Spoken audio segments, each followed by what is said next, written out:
Saudara masih ingat Elia ketika berjumpa dengan janda Sarfat? Yang gak paham, yang gagal paham dengan konsep ini, maka akan menganggap Elia itu jahat. Kita buka aja ya, ayatnya kita lihat ya. Kita buka dalam satu Raja-Raja pasalnya yang ke-7 ayat 10 sampai ayat 14. Saya bacakan ya. Boleh bantu saya enggak Bapak Ibu? Boleh ya, kita bergantian, ayat 10 saya baca, ayat 11 saudara baca, kita bergantian. Sesudah itu ia bersiap lalu pergi ke Sarfat, Elia ya saudaraku. Setelah ia sampai ke pintu gerbang kota itu, tampaklah di sana seorang janda sedang mengumpulkan kayu api. Ia berseru kepada perempuan itu, katanya, cobalah ambil bagiku sedikit air dalam kendi supaya aku minum. Ayat 11 dengan suara keras, 2, 3. Ketika perempuan itu pergi mengambilnya, cobalah ambil bagiku sepotong roti. Perempuan itu menjawab, waktu diminta ambil air dia ambilin, waktu diminta ambil roti dia jawab, demi Tuhan Allahmu yang hidup. Sesungguhnya tidak ada roti padaku sedikit pun, kecuali segenggam tepung dalam tempayan dan sedikit minyak dalam buli-buli. Yang dia punya itu saudaraku. Segenggam tepung dalam tempayan, sedikit minyak dalam buli-buli. Oke. Dan sekarang aku sedang mengumpulkan 2-3 potong kayu api. Kemudian aku mau pulang mengolahnya bagiku. Yang dikatakan janda ini sangat betul sekali. Dia tahu itu dengan pasti. Aku akan mengolahnya bagiku dan bagi anakku.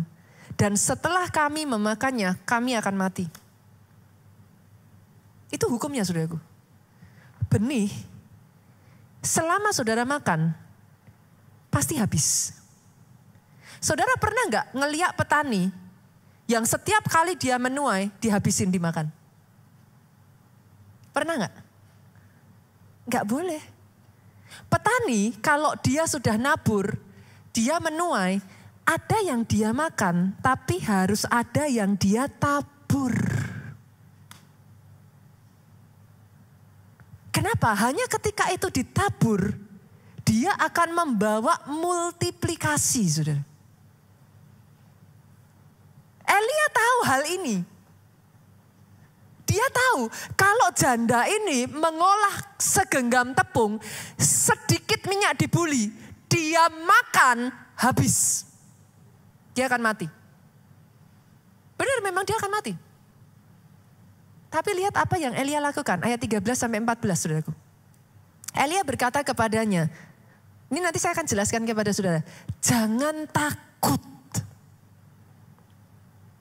Saya akan jelaskan nanti saudaraku, kenapa Elia berkata seperti ini.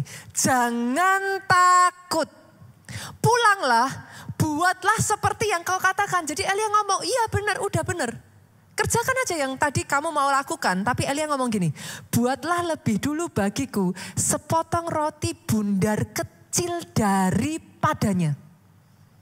Bawalah kepadaku, kemudian barulah kau buat bagimu dan bagi anakmu. Lihat.